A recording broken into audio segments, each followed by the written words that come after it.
ada teori di mana mengatakan bahwa ibu dari Teh Monida itu bukan ibu kandung yang asli.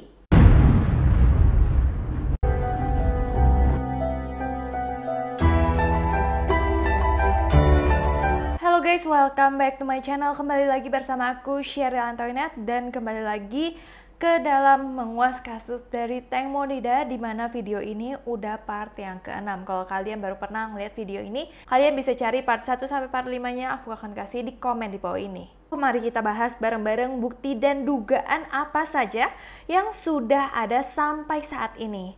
Jadi yang pertama ya, aku bagi satu-satu supaya kalian tuh nggak terlalu pusing karena ini akan ada banyak banget. Dimana yang pertama, banyak pihak dan terutama masyarakat di Thailand kecewa dengan tindakan kepolisian. Kepala Polisi Nasional Thailand Suwat Jangyoseok, maaf banget kalau salah pronounce, mengatakan bahwa kematian artis Teh Monida ini tampaknya merupakan kecelakaan. Jadi mereka bilang kalau misalkan kemungkinan meninggalnya Teh Monida itu bukan karena sesuatu yang disengaja, tapi hanya kecelakaan aja. Dikutip dari Bangkok Post, Jangyoseok mengatakan hal itu berdasarkan bukti-bukti yang sejauh ini telah terkumpul. Laporan otopsi juga menunjukkan artis itu meninggal karena tenggelam. Tubuhnya juga memiliki luka mirip sayatan besar di kaki yang kemudian disebut mungkin luka dari baling-baling speedboat. Banyak banget pihak yang berharap sama polisi supaya polisi bisa menelaah dan mempelajari lebih dalam kasus ini. Nah, terus kenapa banyak yang kecewa sama polisi? Karena polisi ini juga dianggap bergeraknya itu sangat lambat. Bahkan banyak yang bilang orang lain itu bergeraknya lebih cepat daripada pihak kepolisian. Dan banyak yang menduga kalau misalkan pihak kepolisian itu memang bekerjanya sengaja dilambat-lambatin. Kayak takut sama sosok dari seseorang yang mungkin penting. Kasus yang ketiga, kenapa orang-orang pada gemes banget sama polisi? Ini adalah kasus dari baling-baling. Kan diduga jenazah Teh Mo ini ada luka di paha yang diduga dia itu terbeset baling perahu. Makanya dugaan tersebut akhirnya baling-balingnya dicopot nih sama pihak yang berwenang untuk memeriksa baling tersebut. Tapi saat mau reka adegan, nah baling-baling itu dibalikin lagi dong. Pas mau dipasang, tiba-tiba nggak sengaja katanya tergelincir dan jatuh. Padahal baling-baling itu merupakan sebuah bukti yang penting banget. Bahkan pihak kepolisian kayak tidak berusaha untuk mengambil baling-baling tersebut kembali. Akhirnya malah banyak sukarelawan kayak warga biasa yang diving ke dalam untuk mencari si baling-baling tersebut gitu guys. Dan yang lebih anehnya lagi, saat warga itu udah menemukan oke nih ada baling-baling, mereka melihat pas lagi sebelum mereka adegan baling-baling tersebut itu mereknya Mercury. Pas ketemu baling-balingnya itu mereknya jadi Yamaha.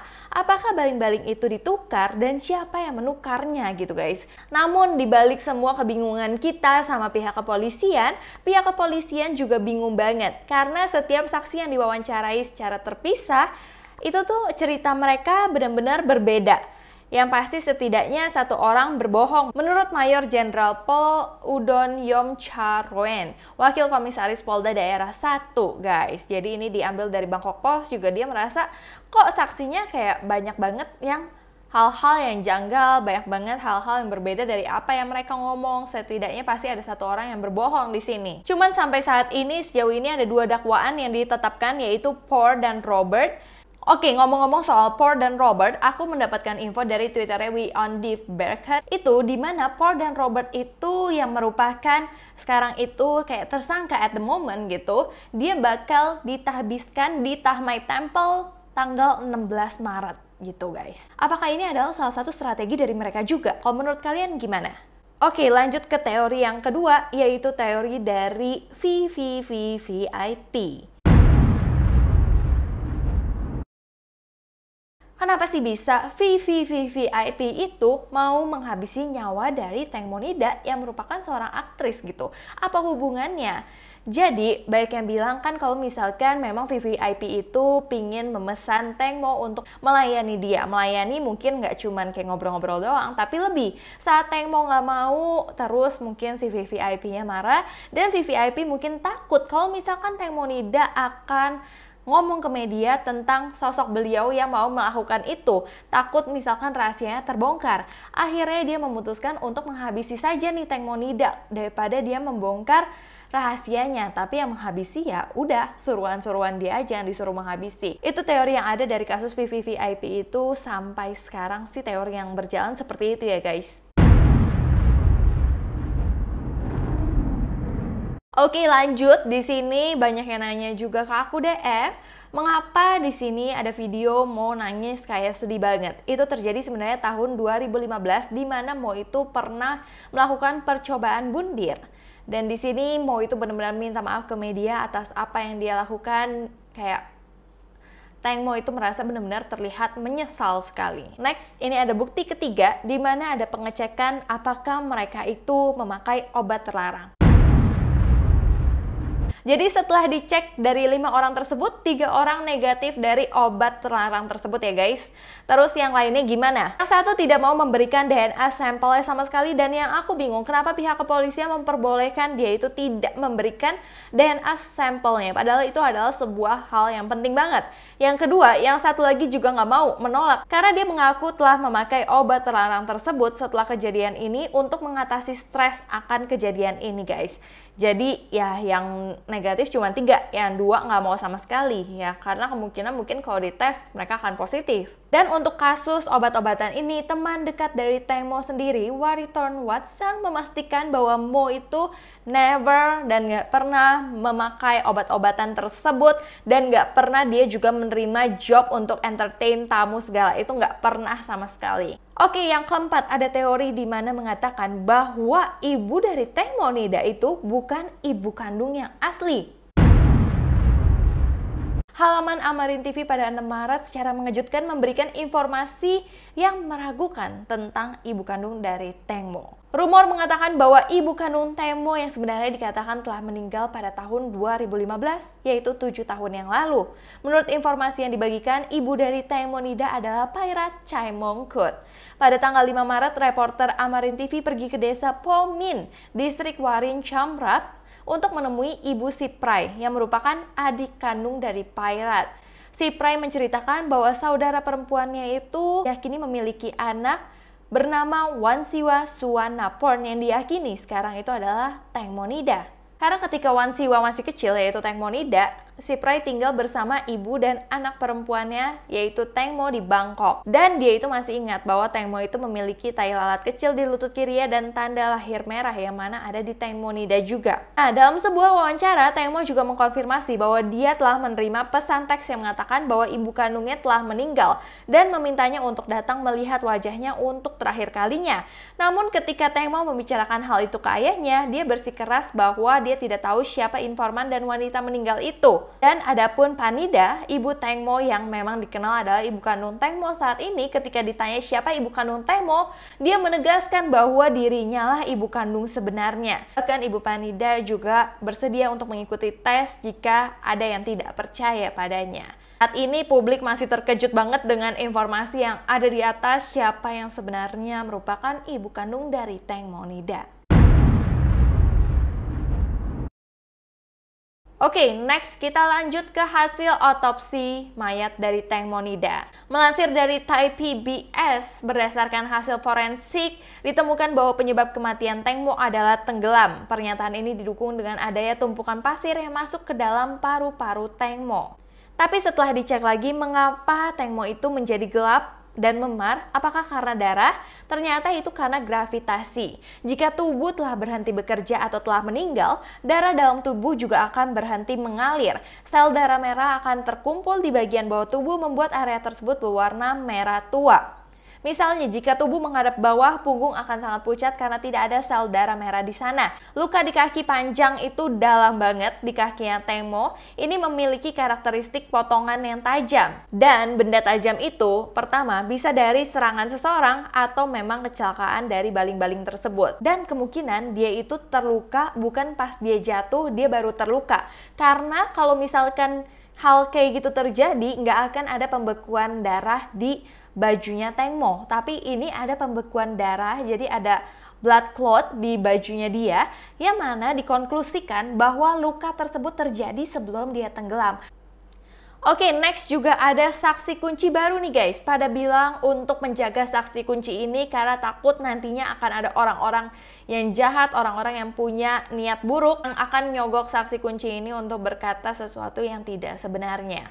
Karena di sini ada driver yang mengaku melihat Gatic dan Robert berantem kayak beradu argumen saat dia itu lagi on the way ke shipyard. Jadi sebelum hal itu terjadi, seolah-olah apa yang mereka berantemin, apakah mereka udah merencanakan sesuatu.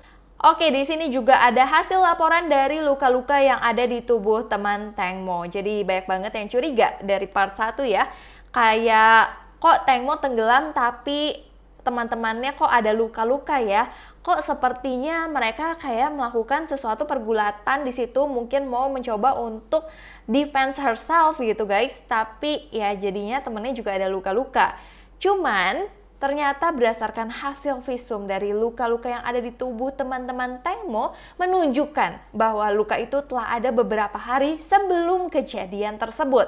Tim forensik juga menambahkan bahwa luka-luka tersebut juga bukan disebabkan oleh cakaran kuku manusia. Meskipun hasil otopsi telah dikeluarkan, akan tetapi masih banyak orang yang meyakini bahwa ada beberapa kejanggalan dari kasus kematian Tengmo ini. Oke, next di sini ada confession dari Bert. Ada nih di post di mana Robert atau Bert mengaku kalau dia memang nggak bisa drive boatnya, dia nggak bisa nyetir boatnya, tapi dia itu mencoba. Dan dia bilang ada momen di mana dia menghentakkan boatnya, kayak dia nge-jerk boatnya itu, yang membuat Mo itu jatuh ke bagian kiri boat setelah dia selesai buang air kecil. Tapi tiba-tiba ada info lagi bilang Bert itu nggak ngaku menghentakkan boat sama sekali, dia cuma driving biasa aja. Sampai orang-orang tuh bingung yang mana yang bener gitu guys, kok jadi A, B gitu guys. Mungkin dia berubah karena ada reporter yang bikin reka adegan seperti ini. นับพีขึ้นไปเลยที่10นะ3แล้วเป็น10เลย